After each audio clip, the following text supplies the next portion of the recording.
दोस्तों आपने सुना होगा कि इस दुनिया में वही लोग बहुत आगे बढ़ पाते हैं जिनका दिमाग तेज होता है। इस 10 मिनट के वीडियो की सबसे खास बात यह है कि इसमें आपको अपना दिमाग तेज करने के लिए यानी कि ज्यादा इंटेलिजेंट बनने के लिए एक भी ऐसा टिप या ट्रिक नहीं बताया जाएगा जिसमें कहा जाए कि आप सुबह बादाम खा लो या इतनी बजे उठो, इतनी बजे सो जाओ। लेकिन इसके बाद भी वीडियो के एंड तक आप अभी की तुलना में ज्यादा तेज बन जाओगे। और दोस्तों मैं बड़े कॉन्फिडेंस से ये बात कह सकता हूँ कि आप में से अधिकतर लोग तेज होने का ठीक से मतलब भी नहीं जानते होंगे। जब भी आप सुनते हो कि यार वो लड़का बड़ा तेज है, वो लड़की बड़ी तेज है, तो आप में से अधिकतर लोग यही सोचते हो कि या तो वो बंदा पढ़ाई में तेज है या फिर बात करने में तेज है, जबकि तेज होना इन सबसे बहुत अलग है। और इसलिए इस वीडियो को मैंने बहुत रिसर्च करके बनाया है। तो मुझे आपसे कोई लाइक या कमेंट नहीं चाहिए, बल्कि आप सिर्फ इसको ध्यान से देखो और समझो। और मैं आपको गारंटी देता हूँ कि इसको पूरा देखने के बाद आपके दिमाग में एक भी ऐसा डाउट नहीं बचेगा कि यार मैं अपने आप को तेज कैसे बनाऊं। क्योंकि हो सकता है आप में से कुछ लोगों को इस वीडियो को देखने के बाद ऐसा लगे कि यार वो तो पहले से ही तेज है। तो दोस्तों तेज बनने के लिए आपको सबसे पहले ये समझना पड़ेगा कि तेज दिमाग का मीनिंग क्या होता है। तेज दिमाग का मीनिंग है ज्यादा इंटेलिजेंट होना। और इंटेलिजेंट का मतलब क्या होता है? इंटेलिजेंट दो चीजों से मिलकर बनता है। किसी भी चीज को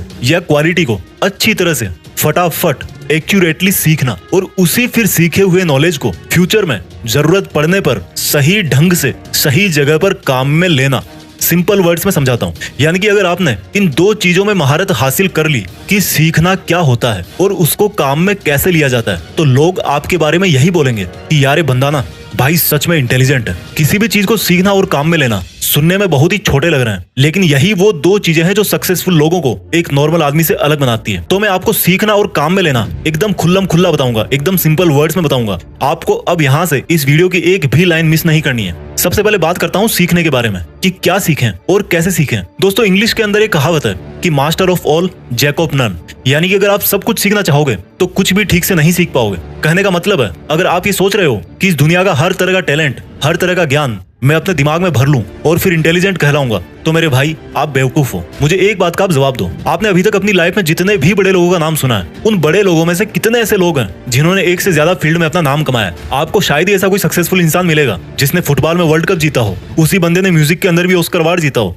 और फिर उसी बंदे ने कोई साइंटिफिक आविष्कार भी किया हो। मेरे भाई जो बंदा इंटरनेशनल फुटबॉल स्टार प्लेयर है ना, उसने सिर्फ और सिर्फ फुटबॉल के मैदान में पूरी उम्र पसीना निकाला है। जिस बंदे ने म्यूजिक में ऑस्कर अवार्ड जीता है, उसने हर दिन और रात सिर्फ और सिर्फ म्यूजिक के अंदर ही लगाया है। जिस बंदे ने किसी नई साइंटिफिक चीज का आविष्कार किया है, उसने हमेशा अपना टाइम अपने साइंटिफिक एक्सपेरिमेंट्स में ही लगाया है। और यही वो एक चीज है जो उनको उस फील्ड में एक आम आदमी से बहुत ज्यादा इंटेलिजेंट बनाती है। जी हाँ, इंटेलिजेंट। इंटेलिजेंट का मतलब ये नहीं है कि सिर्फ अपनी स्कूल लाइफ में हमेशा टॉप करने वाला ही जिंदगी में इंटेलिजेंट कहलाता है। हर वो बंदा जो किसी भी एक फील्ड के बारे में औरों से ज्यादा जानता हो और औरों से ज्यादा करके दिखा सकता है, वो ही असली इंटेलिजेंट कहलाता है। लेकिन हमारे साथ क्या होता है, जब हम टीवी में क्रिकेट देखेंगे तो सोचेंगे कि यार मुझे तो बस क्रिकेटर ही बनना है। एक साल बाद आपका फ्रेंड आईएएस बन जाता है तो आप सोचोगे कि यार अब तो मुझे आईएएस ही बनना है। फिर एक साल बाद आपका कोई दोस्त बहुत बड़ी सक्सेसफुल वेबसाइट बना देता है तो आप सोचोगे कि यार अब तो मुझे वेबसाइट ही बनानी है। इसलिए दोस्तों सबसे पहले आपको यह समझना पड़ेगा कि सक्सेसफुल होने के लिए अपने करियर का, अपने फील्ड का डिसीजन एक बार ही सोच समझ के लिया जाता है। और आपने एक बार जैसा भी डिसीजन ले लिया,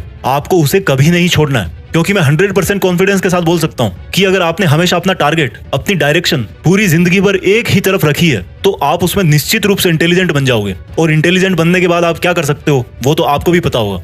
इसलिए आपको अगर इंटेलिजेंट बनना है तो सब कुछ नहीं सीखना, सिर्फ वही सीखना है जिससे आपका टारगेट पूरा होगा, जिससे आपको वो रिजल्ट मिलेगा जो आप चाहते हो। अगर आपको लगता है कि आपको एक्टिंग सीखनी है तो मरते दम तक आपके दिमाग में हर सेकंड, हर मिनट यही चलना चाहिए कि मुझे सिर्फ एक्टिंग ही करनी है और कोई सेकंड थॉट नहीं है मेरे पास। और ऐसे ही सोच सोच करके आपको अपनी एक्टिंग दिन प्रतिदिन सुधारते रहना है। अगर आपका ड्रीम डॉक्टर बनना है तो आपको हर हाल में यही सोचना है कि मेरे लिए डॉक्टर से बड़ी कोई चीज नहीं है और आपको सिर्फ और सिर्फ अपनी डॉक्टर वाली इंटेलिजेंस पर ही ध्यान देना है। मैं आपको कील का एग्जांपल देता हूँ। कोई भी कील आगे से जितनी नुकीली होगी वो उतनी ही आसानी से और उतनी ही अंदर तक दीवार में चली जाएगी। तो कील के नुकीले सिरे का मतलब है आपका जो भी फील्ड है, आपकी लाइफ का जो भी टारगेट है या जो आपने सोचा है कि मुझे यही करना है, आपको सिर्फ उसी पर ही ध्यान देना है, उसी को शार्प करना है, उसी को परफेक्टली सीखने की कोशिश करना है। तो जब आप ये डिसाइड कर लो कि सीखना क्या है, तो फिर बात आती है कि उसको सीखे कैसे। आपको एक बहुत ही सिंपल तरीका बताता हूँ। आप जिस भी फील्ड में इंटेलिजेंट बनना चाहते हो, उस फील्ड में ये देखो कि आपसे पहले और कितने इंटेलिजेंट सक्सेसफुल लोग हैं और उन सब इंटेलिजेंट्स में सबसे टॉप के इंटेलिजेंट्स कौन कौन है। जैसे मान लो आपको एक ऐसा इंटेलिजेंट क्रिकेट प्लेयर बनना है जिसको सब पता रहता है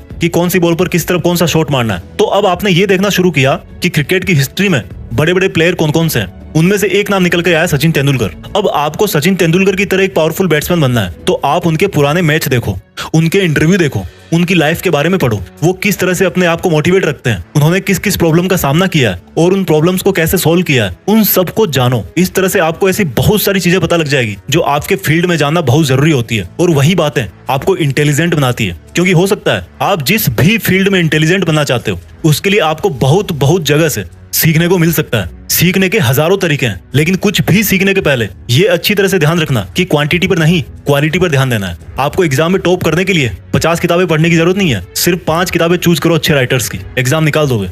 ये तरीका है सीखने का। और सीखने में सबसे जरूरी चीज क्या होती है? मेमोरी, याददाश्त। अगर आपको लगता है कि आपकी मेमोरी कमजोर है तो इस पर मैंने एक वीडियो ऑलरेडी बना रखा है, इस वीडियो के खत्म होने के बाद ही उसको देखना। लिंक यहाँ पर आई बटन में भी है और नीचे डिस्क्रिप्शन में भी लिखी है। लेकिन अभी मैं इस वीडियो में बहुत कुछ बताऊंगा, पहले इसको पूरा देख के जाओ। तो जब आप ये जान जाओगे कि आपको क्या सीखना है और कैसे सीखना है, तो आप 50% इंटेलिजेंट बन जाओगे। बाकी के 50% इंटेलिजेंट तब बनोगे जब उस सीखे हुए को ठीक तरीके से अप्लाई करोगे, काम में लोगे। तो जब आपको ये लगे कि यार मैंने काफी सीख लिया है, अब टाइम आ गया कि उसको यूज कैसे करें, कहां करें। तो जैसे मान लो क्रिकेटर वाला एग्जांपल ही वापस लेते हैं कि आपकी नेट प्रैक्टिस पूरी हो गई, अब टाइम है आपके रियल मैच का, या आपकी पढ़ाई पूरी हो गई, अब टाइम है एग्जाम का। तो अब आपकी मेहनत को काम में कैसे लें? आपको सबसे पहले अपने आप को वर्तमान में रखना है। आपने क्रिकेट की प्रैक्टिस बहुत अच्छी की, लेकिन रियल गेम के टाइम आपका ध्यान पिछले मैच की कमजोर परफॉर्मेंस पे जा रहा था। आपने एग्जाम की तैयारी बहुत अच्छी की, लेकिन आपका ध्यान रिजल्ट पे जा रहा था कि रिजल्ट में डाउन हो गया तो पापा बहुत मारेंगे। यानी कि आप में वो कैपेबिलिटीज है, लेकिन आप उस टाइम पर फोकस नहीं कर पा रहे। और जब इतनी प्रैक्टिस करने के बाद भी आप एग्जाम में फेल हो जाते हो तो कोई आपको इंटेलिजेंट बोलेगा? नहीं बोलेगा ना। तो आपको प्रेजेंट में रहना है, हमेशा यही सोचना है कि जो काम मैं अभी कर रहा हूँ, मुझे नहीं पता पास्ट में क्या हुआ था, फ्यूचर में क्या होगा, वो सब मैं बाद में देख लूंगा। मुझे सिर्फ अभी इस काम पर फोकस करना है जो मैंने शुरू किया है। इस तरह से आप अपने सीखे हुए को काम में ले पाओगे। जब आपको लगे कि यार प्रॉब्लम आ रही है, तो आप ये महसूस करो कि जिस प्रॉब्लम में आप अभी हो उससे निपटने के लिए आपने बहुत पहले ही ईमानदारी से बहुत मेहनत करी है, और आपको अपनी काबिलियत पर पूरा भरोसा है कि आप इस प्रॉब्लम को भी सोल्व कर ही दोगे। ऐसा करने से आपके अंदर कॉन्फिडेंस आएगा। मैं ये नहीं कहता कि कॉन्फिडेंस आने के बाद भी आप उस प्रॉब्लम को सोल्व कर ही दोगे, लेकिन इतना जरूर कहता हूँ कि उस वक्त की असफलता आपको आने वाले टाइम के लिए जरूर तैयार करके जाएगी। और इस तरह से आप अपने नॉलेज को बेटर तरीके से यूज कर सकते हो। प्रॉब्लम के अगेंस्ट अपना रिस्पॉन्स टाइम घटाओ। किसी भी प्रॉब्लम को जितना शुरू में सोल्व कर दोगे ना, फ्यूचर के लिए उतना ही अच्छा होगा, क्योंकि जैसे जैसे टाइम ग्रो करता है प्रॉब्लम की साइज भी बढ़ती रहती है। जब भी आप अपने नॉलेज को यूज करते टाइम अटक जाओ, तो इसमें कोई बुराई नहीं है कि आप फिर से अपने नॉलेज के, अपने प्रैक्टिस के मोड में वापस जाकर उसको सुधारो।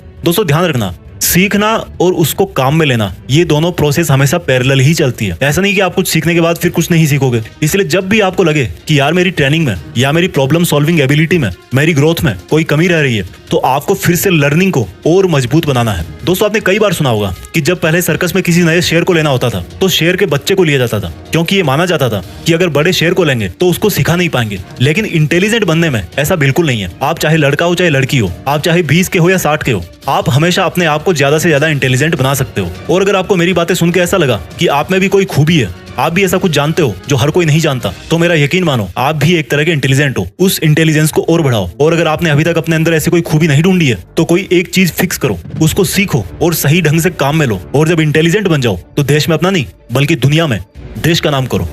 जय हिंद, वंदे मातरम।